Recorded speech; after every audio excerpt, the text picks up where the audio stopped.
Pertanyaan kelima, mengidentifikasi pemahaman Pancasila sebagai sistem filsafat. Menjelaskan A. Menjelaskan pengertian sistem filsafat. Menurut Katsov, sistem filsafat merupakan kumpulan ajaran yang berkaitan dengan kegiatan berpikir yang mendalam, menyeluruh, dan mendasar. Adanya sistem filsafat dapat memberi gambaran bagaimana manusia bersikap, berpikir, maupun berbuat dalam kehidupan sehari-hari. Sebab semua itu berhubungan satu sama lain untuk mencapai tujuan tertentu. Maka dari itu, sebagai suatu filsafat, sila-sila Pancasila merupakan satu kesatuan yang bulat dan utuh, serta memiliki hubungan yang saling melengkapi dan menjiwai. Pertanyaan B. Pokok-pokok pikiran dalam Pancasila mengenai sistem filsafat yang sistematis, hierarkis, dan logis.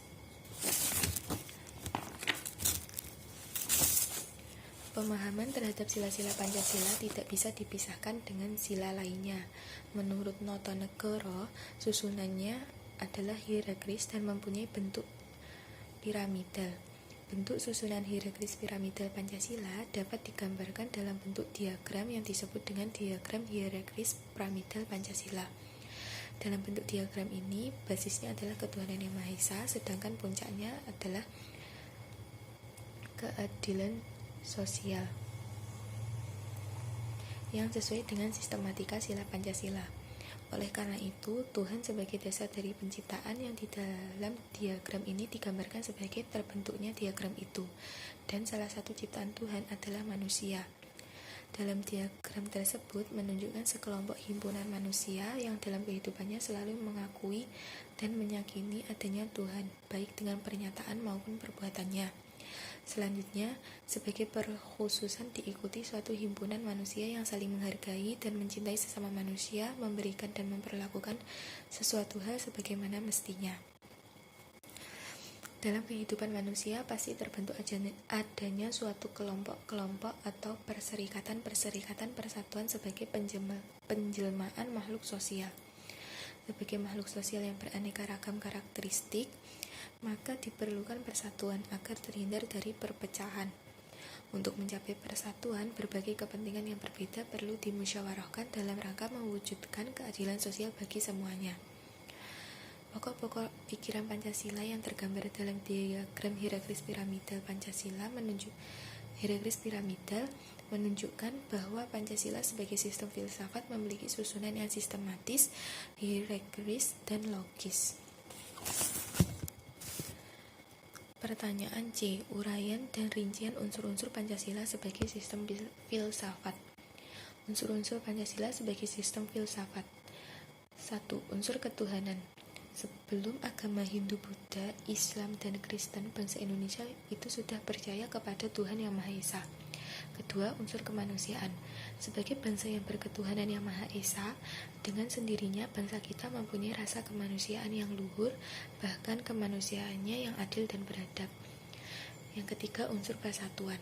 Unsur persatuan sudah terdapat di dalam kehidupan masyarakat Indonesia, bahkan sudah dilaksanakan oleh mereka, karena bangsa Indonesia terkenal dengan ciri rukun, bersatu, dan kekeluargaan, bertindak bukan semata-mata atas perhitungan untung rugi dan pamrih, serta kepentingan pribadi. Yang keempat, nilai kerakyatan.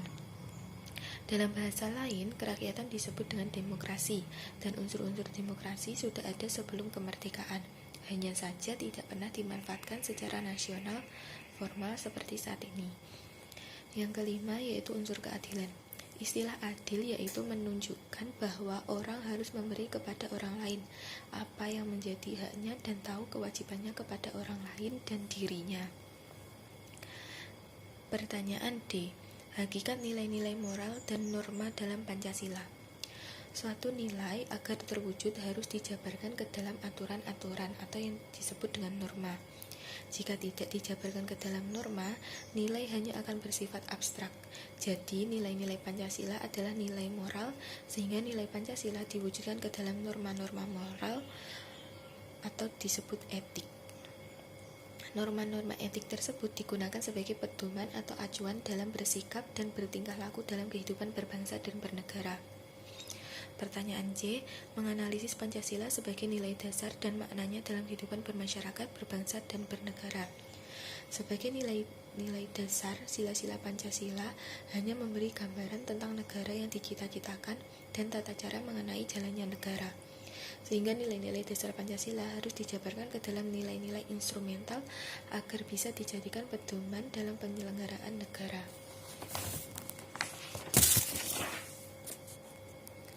Pertanyaan ke-6. A. Pancasila sebagai dasar negara.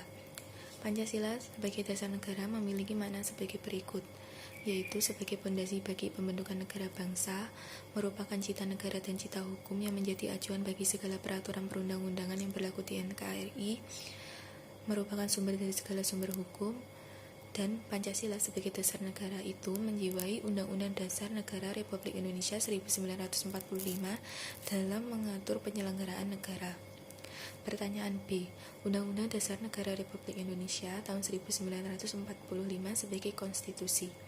Undang-Undang Dasar Negara Republik Indonesia sebagai konstitusi bangsa Indonesia merupakan dokumen hukum dan dokumen politik yang memuat cita-cita, dasar-dasar, dan prinsip-prinsip penyelenggaraan kehidupan nasional.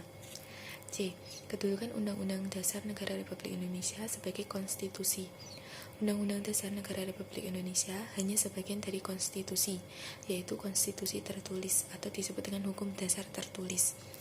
Fungsi atau kedudukan Undang-Undang Dasar 1945 sebagai hukum dasar tertulis yaitu untuk mengatur jalannya pemerintah negara. Segala peraturan perundang-undangan di bawah Undang-Undang Dasar Negara Republik Indonesia tidak boleh bertentangan dengan Undang-Undang Dasar 1945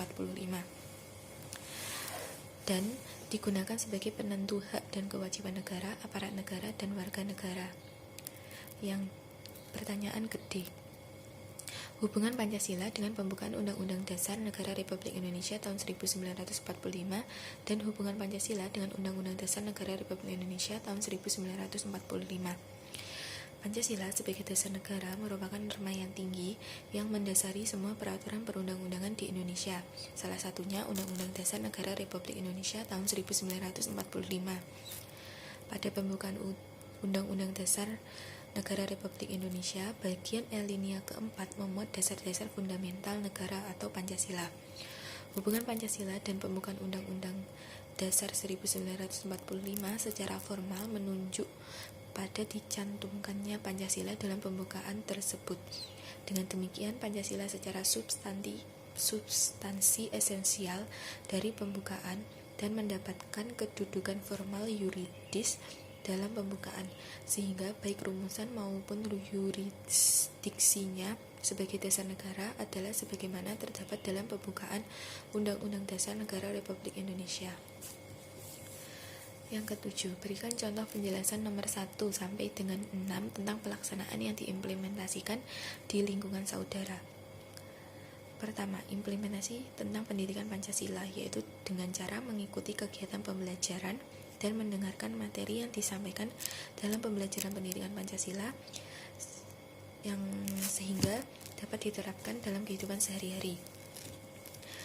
Yang kedua, implementasi nilai Pancasila dalam sejarah perjuangan bangsa, yaitu dengan cara saling membantu dan menghargai satu sama lain, melaksanakan musyawarah dalam pengambilan keputusan, dan saling bergotong royong. Ketiga, implementasi nilai-nilai Pancasila sebagai upaya mempertahankan dan mengisi kemerdekaan Republik Indonesia dapat dilakukan dengan cara mencintai dan mengenakan produk dalam negeri dan mengikuti upacara bendera pada tanggal 17 Agustus. Yang keempat, implementasi Pancasila sebagai dasar negara dapat dilakukan dengan cara toleransi antar umat beragama, menghormati hak asasi orang lain, rela berkorban, mengikuti pemilihan umum, mengikuti kegiatan sosial. Yang kelima, implementasi Pancasila sebagai sistem filsafat dapat dilakukan dengan cara ikut dalam upaya bela negara dan mengakui persamaan derajat. Yang keenam, implementasi Pancasila sebagai konstitusi, yaitu dapat dilakukan dengan cara mentaati tata tertib, menghargai hak orang lain, dan menjalankan kewajiban sebagai warga negara. Pertanyaan terakhir, A. Pandemi COVID-19 yang berawal dari Cina telah merambah ke berbagai belahan dunia. Sudah ribuan orang meninggal karena virus ini.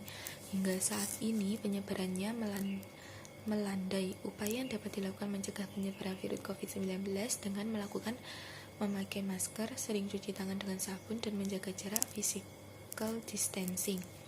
Pada masa kehidupan berkeadaban baru, kebiasaan hidup apa saja yang dapat memutus wabah atau pandemi tersebut dan berikan alternatif pemecahan masalahnya. Kebiasaan hidup yang dapat memutus wabah atau pandemi COVID-19 dapat dilakukan dengan cara menerapkan pola hidup sehat, rutin berolahraga, makan makanan bergizi dan vitamin, dan mengenakan masker jika berpergian ataupun sedang sakit. Pertanyaan B.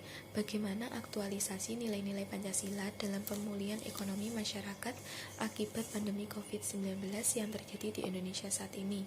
Jelaskan pendapat saudara disertai dengan contoh aktual. Aktualisasi nilai-nilai Pancasila dalam pemulihan ekonomi dapat dilakukan dengan bergotong royong, saling membantu, dan tolong-menolong di antara semua elemen bangsa, negara. Dengan begitu, negara akan dengan cepat mengatasi pandemi COVID-19 baik dampak langsung maupun tidak langsung di bidang ekonomi. Sekian yang dapat saya sampaikan. Jika ada kesalahan kata, saya mohon maaf. Wassalamualaikum warahmatullahi wabarakatuh.